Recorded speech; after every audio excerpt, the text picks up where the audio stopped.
Welcome back to the 2014-2015 school year. We're going to just take a minute to walk through the steps you're going to take to complete the teacher record form. The first step will be to open your Ferguson Fluorescent email account. When you do, you should have a window that looks similar to mine.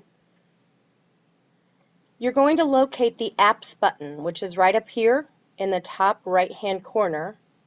When you click on it, it should open a window that will give you some options as to where to go.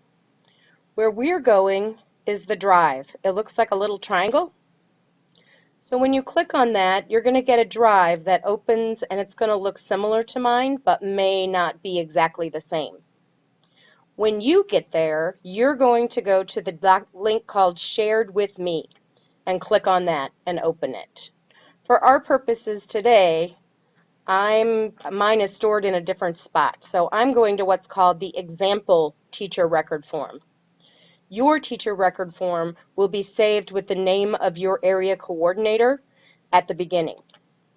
So when you click on that link, it will open a spreadsheet that looks very similar to this. This is a fake one, so it has some fake data in it that we're just going to use to explain how to fill it out. In the first column, you'll see that the teachers' names have been placed there. Your area coordinator will have put in your name as the case manager and the student's name in the second column. All of the columns that are color-coded in gray are basically demographics. So it will give you the option of what location is the student, what their assigned grade is, what their primary disability is, their least restrictive environment, and most importantly for us would be, do they have direct instruction in a special education setting in reading, and that's a yes or no question, and do they have direct instruction in a special education setting in math? Again, that's a yes or no question. Once you fill out all of these gray columns, they should be completed for the year. Then you'll go down to the bottom right here with the scroll bar and begin to scroll over. You'll notice that your name and the student's name always stay on the left-hand column so that you know exactly which line is which student. All of the benchmarks for the entire year are color-coded in black with white text. So after you give the fall benchmark, which is coming up very, very soon, you will enter their current grade level equivalent for reading in the left-hand column and math in the right-hand column. For the rest of the data entry, it's all color-coded by month. So you'll notice that August is red. Anything that's color-coded with August at the top in this dark red and then the pinkish color underneath will need to be completed in August. The first column in August is the reading GLE, which you've just done in the benchmarking. So basically you'll copy their benchmark scores into the August reading column and over here into the August math column. If they're in a program, and you'll notice these little arrows will give you drop-down menus that you can choose the program if they're in one. If they're not in one, you just leave that column blank. Same thing for the math. Click the button. You'll see that there are 4 choices for math. If they're involved in any of those programs, you'll complete that. Otherwise, leave it blank. Then we get into some hard numbers. These 2 columns are related to suspensions. One of the major differences from last year is we don't want the number of days that a student has been suspended. We want the number of incidents. So if a student has been suspended for 3 days, that would be considered 1 incident. You'll list in here, as you'll notice, hopefully in August, none of our students will have been suspended. The first column is for short-term suspensions. Any time that the student does not receive special education services, 10 days or less. In the second column, it's about long-term suspensions. So those would be incidents that are more than 10 days. In column Q, you're going to have a drop-down menu here that will give you an opportunity to report what was the reason for the suspension. So this will come directly from the documentation from Ferguson Fluorescent, and their 11 standards are listed here. You'll just simply choose the one that applies to that incident and leave it in the blank.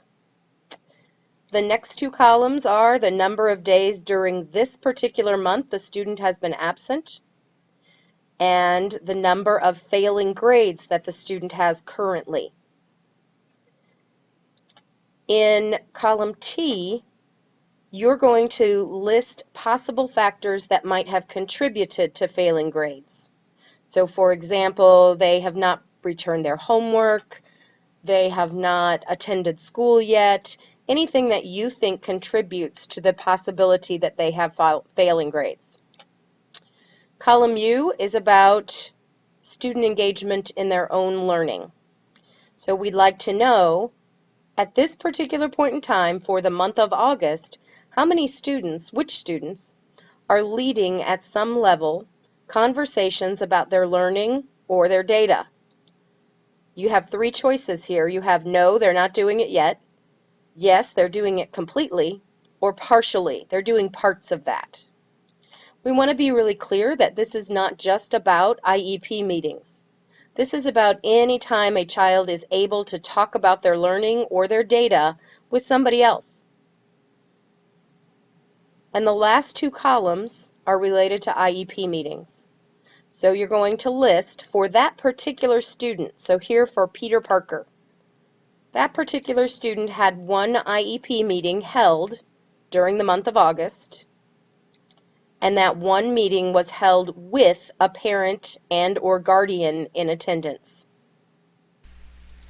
Just one reminder, if the number is 0, please remember to put that in the box.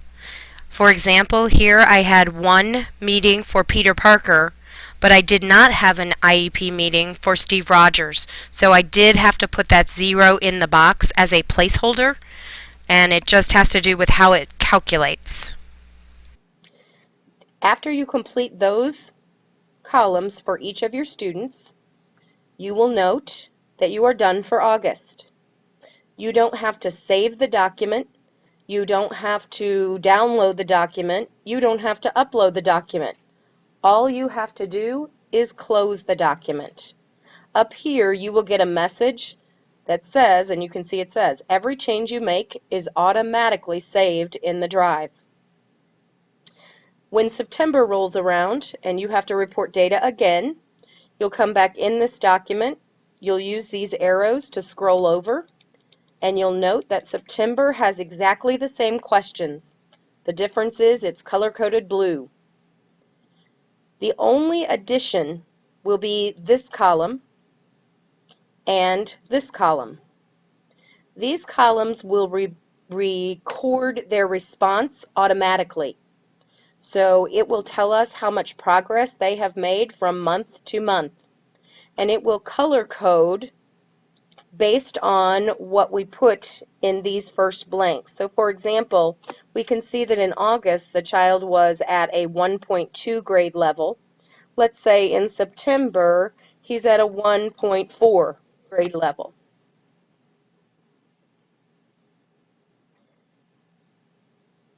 In math, he might have been at a 2.5 in August, and now he's at a 2.4, let's say. You'll notice that when I type these numbers in the boxes, this column changes. It's color coding it green because that means this child is on progress to meet his goal for the year. In math, it's color coding it red and it shows a negative number because this child is not on progress to make his goal. These will always be negative until we enter a number for that date. Please don't try to edit column Z or column AC. These have formulas in them that will automatically calculate the rate of growth for the student. So you will not need to type anything in these columns. You'll go through every column again that's color-coded blue, and when you're done, you will just close the document. You'll notice that it goes all the way through. There was October, November, December, January. You notice this is the winter benchmark, again, that is color-coded in black. And I'll quickly go through here to the very end of the document, and you'll be able to see that at the very end it will show you their growth for all year long.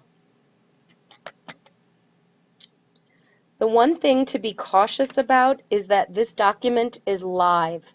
So that means that if I, as Julianna Dempsey, get on here to enter data, that means that Nick Fury could also be on here entering data at the same time that I am. You want to be very careful to only work with the lines that have your name at the beginning.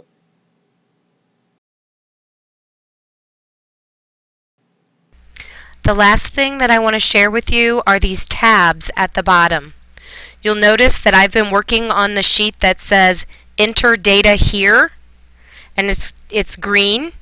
That is always where you will be able to enter actual numbers. These tabs, the data table and the dashboards, you'll notice this little padlock which indicates these are locked. These will just simply be able to show you a visual representation of what kids are doing what at what time. And please don't get into any of those tabs and try to edit them, or it'll mess up all the graphs. If you have questions or need assistance with this, please feel free to email me. And your teacher, your area coordinators should be handing out for you a quick start guide that is a document that runs through all the steps and how to fill it out. Welcome back, and I hope you have a great year.